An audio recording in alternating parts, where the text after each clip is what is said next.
everybody. I know it's been a while. I know you're gonna be like, "Oh, you back? How long you gonna be back for this time?" I know. It's been a while. A lot of shit happened. A lot of shit happened.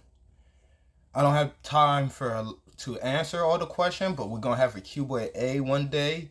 So whatever question you want to ask, you can ask me. But without further ado, hello everybody. Welcome to the Fried Bulldogs. And that's the name we're gonna stick with. Forever. Thank you. Welcome to Fried Bulldog TV. My name is Manny. I'm your host. My co-host is not here today, so I'm your host for today. And today we are reacting to what if SCP-073 Able battled the Predator. Now that's an interesting theory right there. By SCP Explain Stories and Animation. Like, comment, subscribe to SCP Explain Stories and Animation. Like, comment, subscribe to me, Fried Bulldog. You already know it's the Fried Bulldogs. I like the name. Like I said, this is the name we're gonna stick with. If you like it, if you don't, that's too bad. We already voted, and this is the name. So without further ado, let's get this fucking video started. Silently passing through the inky void of space, a vessel was hurriedly making its way towards its destination. The craft was sleek, designed and built by hands not of this world. Aboard, one of the occupants knelt before He looked like my cousin. its elders. It was time. It gathered its arsenal in a methodical, almost ceremonial fashion. Its spear latched onto its back with its survival gear, a medikit containing surgical equipment and specialized serums. It donned its gauntlets, then reached for the final piece, its mask that had slipped over its face. Ready for its task, the creature boarded a smaller scout ship, which was jettisoned and began to descend toward the planet below, a world known as Earth. On the surface of the planet itself, a technician was sitting at his desk, bored, staring at readouts from satellites and the endless sweeping of a radar scanning the skies above for any signs of disturbance. For a moment, as the scout craft passed through the atmosphere, something happened that broke the technician out of his boredom. There was a blip on the radar, the tiny detection of an unknown signal, that of an object traveling on a direct course through the sky. Just as the technician started to take notice, the approaching ship activated a stealth mechanism, reflecting all light away from it in order to render it almost invisible, while simultaneously becoming undetectable to radar. The blip vanished from the screen and didn't reappear. The technician shrugged, thinking it was probably nothing but an equipment glitch. Besides, the SCP Foundation didn't pay him enough to follow up on every tiny blip. A few hours later, and several continents away, a mobile task force was on an assignment. The oppressive heat and humidity of the Lakandan jungle was bearing down on them, especially in their combat gear. The operatives were all feeling unbearably hot. The Foundation researchers overseeing the MTF's mission— Why didn't they give me no water? I'm going to a hot ass place with some hot ass people, with some hot ass weather, and you don't give me no water? You got me fucked up. That's all I gotta say. via satellite didn't have to contend with the elements in the comfort of their air-conditioned command center. But little did they or their boots on the ground know, there was something else visiting the rainforest too. It had been stalking the squad for a few miles now, and not one of them had noticed, just as the creature planned.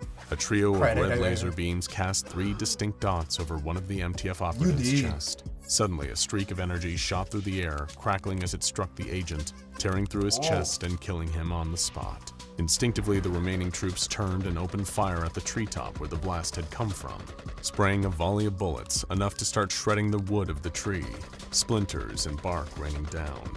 They hit nothing.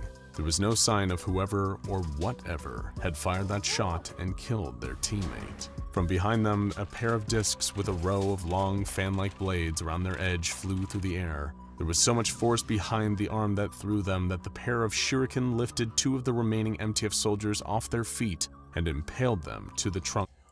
Yo, how the fuck? How strong is Predator? Yeah! I'm sorry. Rest in peace. Of nearby trees. The last remaining Foundation operative looked at the bodies of his dead squad mates in horror before turning and fleeing. But just as he ran for his life, something caught him. It was transparent, cloaked, and near impossible to see, but it had plunged a pair of blades into the MTF trooper's chest, lifting him off his feet with ease as he screamed in pain. An invisible, leathery-skinned hand reached for his throat and twisted, and in an instant, with a sickening crack, the man was silent and dropped limply to the floor. From the command center, watching in awe as this imperceptible monster tore through 4 of their finest operatives with ease, a pair of researchers turned to look at each other. The expressions they both wore were faces of sheer disbelief. They both had heard stories, instantly recognizing the destructive behavior, but never thought they'd see, or not see, it carried out for real. "We still don't have a name for them, do we?" Researcher Hall asked as the pair of them walked briskly down the corridor. Oh, that's better. That's Negative, better. That lightning is replied better. his counterpart, Researcher D. Ligirio. "But the files we acquired from military intelligence suggests they've been coming to Earth for decades. Like centuries, even. The earliest known encounter took place in the 1700s. Can we negotiate with this one at all?" Hall asked, fully expecting the answer. "I don't think they respond well to that kind of engagement," De Ligirio said. "They seem to come to Earth with one singular purpose: to hunt. For sport? Well, it seems so. What about their capabilities?" the senior researcher pressed. "Their technology is pretty advanced, even compared to some of the things we've seen," the other explained. "On top of that, they're fast, strong, and completely ruthless, pretty much an apex predator. According to intel, the instances of these creatures that have previously visited Earth have displayed a sort of tribal nature. Care to elaborate?" Hal probed. Based on the files, their hunts seem partially recreational, but also like some kind of ritual to prove themselves as capable or to challenge themselves. "That gives me an idea," the researcher replied. "Contact Containment Area 25B. If we play this right, we can bag one of these creatures and bring it in for test." Yeah, you see smoke. But yeah, that's crazy though. I like how they do the stories and shit. It's the fried bulldogs who gotta stay fried. You already know this. What you're talking about. Time seemed to race by as Hall and De Ligirio were bundled aboard a transport and taken directly to Containment Area 25B, a facility built by the Foundation specifically to house a particularly dangerous anomaly. Within the hour, the 2 researchers were standing facing a huge stone cube, its dark surface sporting a number of symbols engraved into it. Growing impatient, knowing their window of opportunity was rapidly closing, Hall turned to one of the Foundation personnel stationed within the primary containment zone around SCP-076. "Play it again," he instructed. "Wake him up." Hitting a button, a recorded message began to play over the facility's loudspeakers. It had been translated into an ancient Sumerian dialect that the entity within the stone cube had historically shown a preference for. "Come on out," the message stated. "We know you don't think any of us are worth your time, but we remember Omega-7. You agreed to work with us before, even though you don't think we present enough of a challenge to you.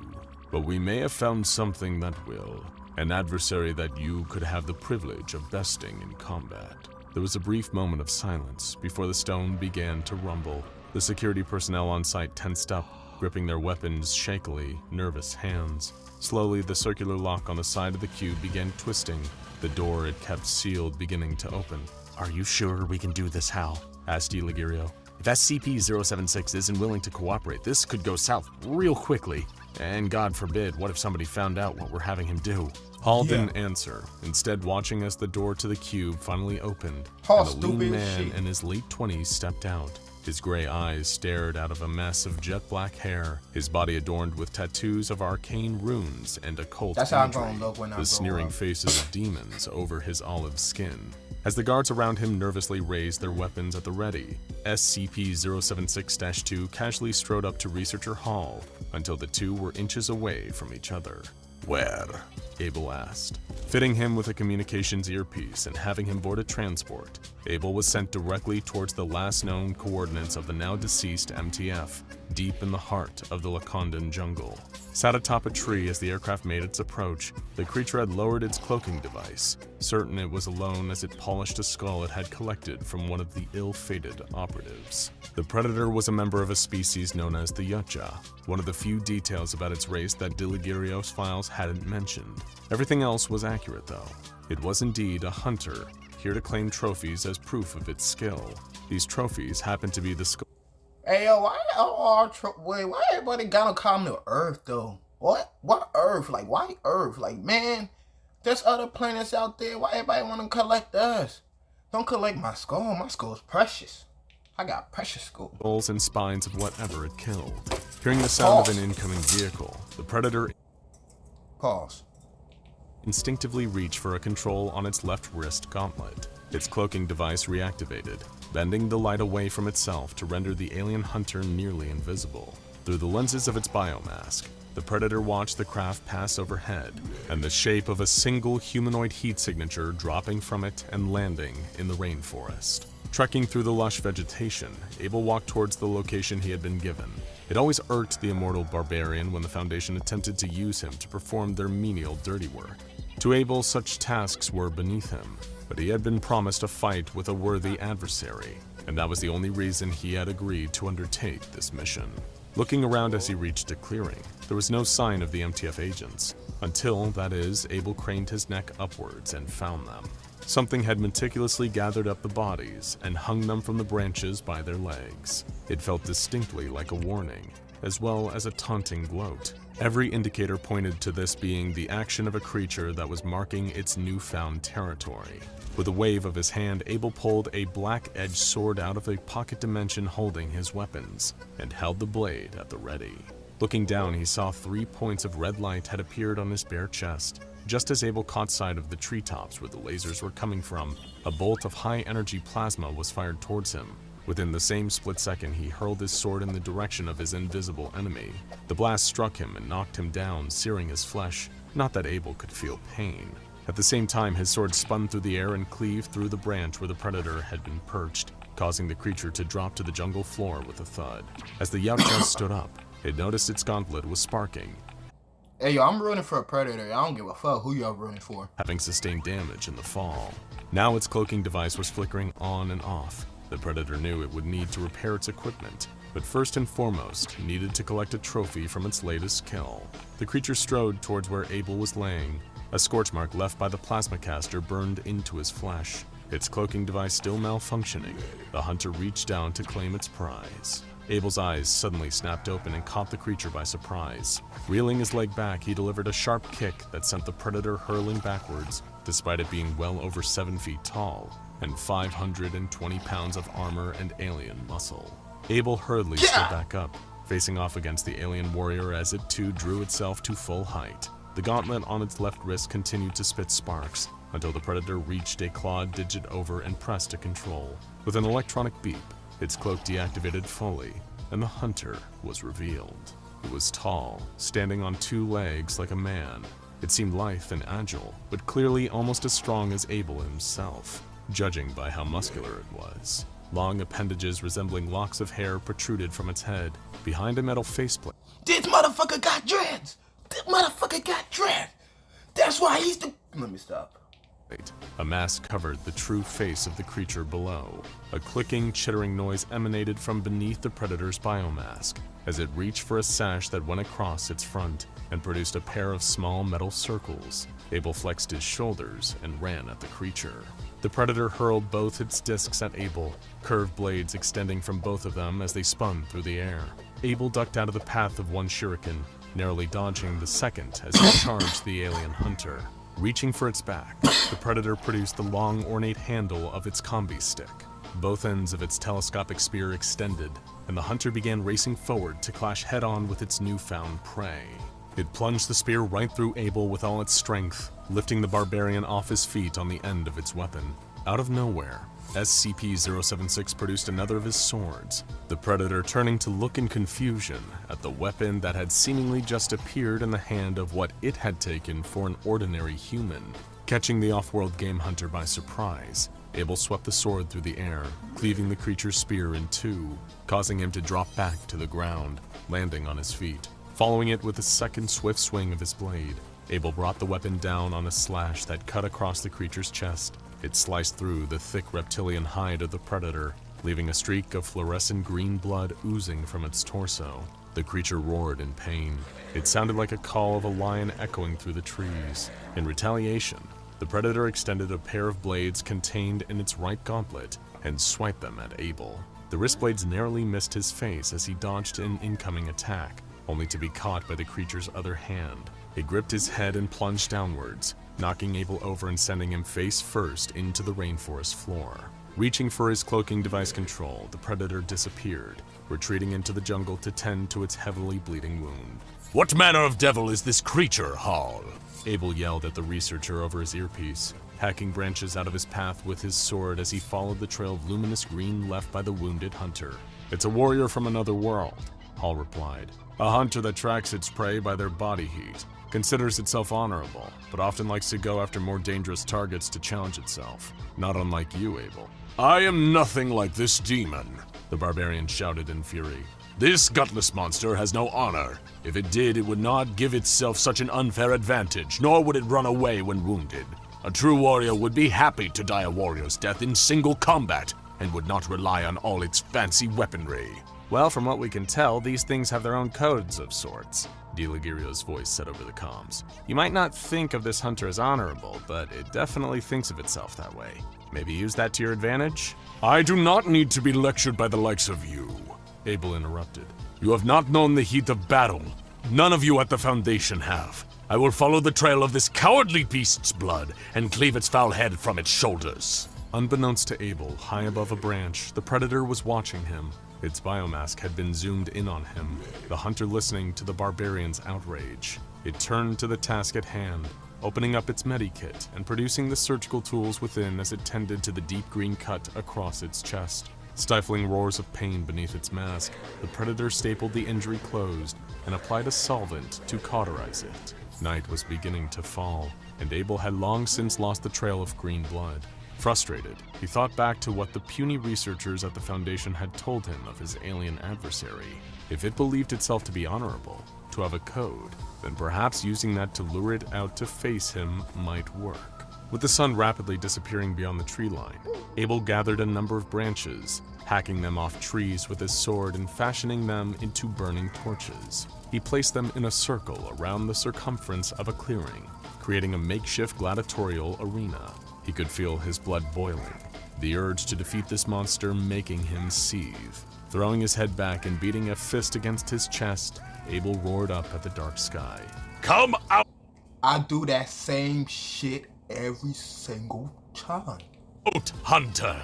he howled. "Show yourself! Come on, do it! I'm right here." Watching him from afar, hidden by its cloak, the predator recognized what was happening.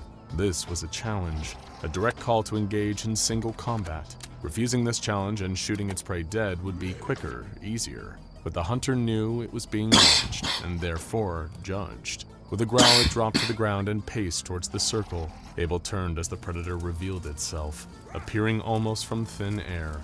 As it did, he drew one of his weapons and stood ready to fight. The hunter shrugged off the technology it carried on its back, dropping the plasma caster and its medikit before reaching up and pulling off its mask. Its face was grotesque. 4 hooked mandibles surrounding its mouth flared in anger. "You are one ugly," Abel said, only to be interrupted by the predator extending the blades from its gauntlet and letting out another bestial roar. Holding his sword aloft, Abel gave a goading beckon to his opponent as the pair of them circled one another. Finally, the creature gave in and lunged at him, swiping its pair of razor-sharp serrated blades at Abel. He swung his sword and at the last second, deflected the oncoming blow with a clang of metal. Reaching into his pocket dimension, Abel pulled a second weapon out in his other hand and swiped at the predator, slicing through the creature's hide and leaving another gaping wound at its thigh. Roaring in fury, the predator launched another strike. Abel blocked the attack yet again, this time by crossing his swords, but the predator barged forward, driving its blades into the prey's chest and pinning his 2 weapons against him. The monstrous alien viciously headbutted Abel, the hooks of its mandibles scratching his face as it did, before reaching up to the back of his neck with its free hand. Abel could feel the sheer strength of the hunter lifting him off his feet, ready to twist his neck and pull his head off to claim it as a trophy. Kicking the predator in the chest, Abel used the force of the impact to push himself free from the creature's grip, backflipping through the air and landing a few feet away. His swords clattered together as they dropped to the ground, the immortal barbarian summoning another and immediately charging at the predator. It had been winded by the kick and barely recovered in time to defend itself as the blade swung for its neck. The predator staggered back, green blood oozing from its hide and pouring from its mouth. That blow had mortally wounded it. It was bleeding heavily and knew it might not survive this hunt, but it refused to be bested by a human, even one as seemingly invulnerable as Abel. Hunching over, listening to him slowly approaching to deliver the killing blow, the predator tapped a series of controls on its gauntlet. A gradually accelerating beeping began emanating from the device. Turning around at the last second, the alien hunter impaled Abel before he was upon it, skewering SCP-076-2 on its wrist blades. His sword had been raised above his head to plunge through the creature, and even while impaled, Abel was able to deliver the final blow. Stabbing the predator while it too had stabbed him, the pair were locked in a stalemate, angrily roaring each other until an explosion of energy burst from the hunter's gauntlets, reducing both Abel and the predator to atoms. Watching from their satellite feed, Hal and Diligerio sighed. They wouldn't have their specimen for testing, but at least they knew that Abel would eventually resurrect within the stone cube of SCP-076-1. But even higher up than their satellite, someone else was watching. A group of predators growled and chittered amongst themselves, having witnessed from their ship as one of their own had died in a battle with Abel. Although there was no way of knowing, the noises the hunting party were making could have been expressions of disappointment at their fallen brother or a declaration of war. Now for another murderous matchup between one of the Foundation's most infamous anomalies and another science fiction legend. Go and check out Boba Fett vs. SCP-610, The Flesh That Hates, and afterwards witness a battle between two brothers in SCP-073 and SCP-076 Cain vs. Abel. I do not want to be on Silently that list. passing through the inky. I do not want to be on that list. I'm not Earth. I'm Manny. I don't know if that's gonna work, but I gotta do something. Hell no. The predators make a attack on Earth? Hell no. I'm not gonna be on Earth. I'm gonna be with the predators. Training. Just get the lock longer. That's all I need to do. Alright, everybody. That was it with what if SCP-076 Abel battled the Predator. It's pretty much a draw, actually. They both died. It's a draw. Nobody won. Nobody won. It was by SCP Explain Stories and Animation. Like, comment, subscribe to SCP Explain. And then after you finish doing that, come back to me, like, comment, subscribe, and I'll see you in the next